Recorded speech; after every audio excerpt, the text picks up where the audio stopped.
যুদ্ধবিরতি আলোচনার মধ্যেই গাজায় হামলা জোরদার করেছে ইসরায়েল। এতে একদিনে নিহত হয়েছেন ৯৫ জন। ত্রাণ শিবিরগুলোতে নির্বিচারে গুলি চালানো হচ্ছে। এমন অবস্থায় জাতিসংঘের নিরাপত্তা কাউন্সিলে প্রশ্নবাণে জর্জরিত ইসরায়েলি রাষ্ট্রদূত। তবে তেল আবিবের দাবি, রাজনৈতিকভাবে ইসরায়েলের বিরুদ্ধে প্রচারণা চালানো হচ্ছে। এদিকে হোয়াইট হাউস বলছে, সংকট নিরসনে কাজ করছেন ডোনাল্ড ট্রাম্প।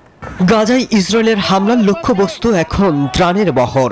খাবারের পেছনে ছুটতে থাকা মানুষগুলোর উপর দফায় দফায় চলছে হামলা। দীর্ঘ হচ্ছে লাশের সারি। খুঁজুন হামাস, খুঁজুন, আমাদের কেন মারছেন? আপনারা তো আমাদের চলে যেতে বলছেন। পালিয়ে এসেছিলাম, এখানেও মারলেন। তাজা 10 শিশুর প্রাণ কেড়ে নিলেন। গাজা জুড়ে তীব্র মানবিক সংকট। এরই মধ্যে ত্রাণের জন্য ছুটতে ছুটতেই দিন পার করছেন অনেক গাজাবাসী। এক টুকরো খাবার পেয়ে যেন যুদ্ধ জয়ের তৃপ্তি পাচ্ছেন অসহায় মানুষগুলো। বান্ডেল থাকলে প্রতি সেনমানিতে টাকা বাঁচবে। বিকাশ সেনমানি বান্ডেল কিনে জিতুন প্রতি লেনদেনে।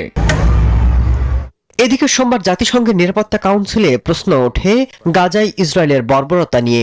এ সময় মানবিক অবস্থা তুলে ধরেন মধ্যপ্রাচ্য, এশিয়া এবং প্রশান্ত মহাসাগরীয় অঞ্চলের সহকারী মহাসচিব তিউনিসিয়ার খালিদ। এভাবে মানুষ হত্যা চলতে পারে না। একটা বিশাল ভূখণ্ড এভাবে শেষ হয়ে যাচ্ছে। কিভাবে চোখের সামনে অনাহারে মানুষ মরছে। তবে প্রশ্নের মুখেও থেমে থাকেনি ইসরায়েল, বরং জাতিসংঘের বিরুদ্ধে রাজনৈতিক পক্ষ নেওয়ার অভিযোগ তুলেছেন ইসরায়েলি রাষ্ট্রদূত। ইরান ইসরায়েল যুদ্ধবিরতি কার্যকর হওয়ার পর স্বাভাবিকভাবে বিশ্বের নজর এখন গাজা যুদ্ধবিরতির সম্ভাবনার দিকে। এমন অবস্থায় হোয়াইট হাউস জানালো, ইসরায়েলের সাথে বৈঠক করছে ওয়াশিংটন প্রতিনিধিরা।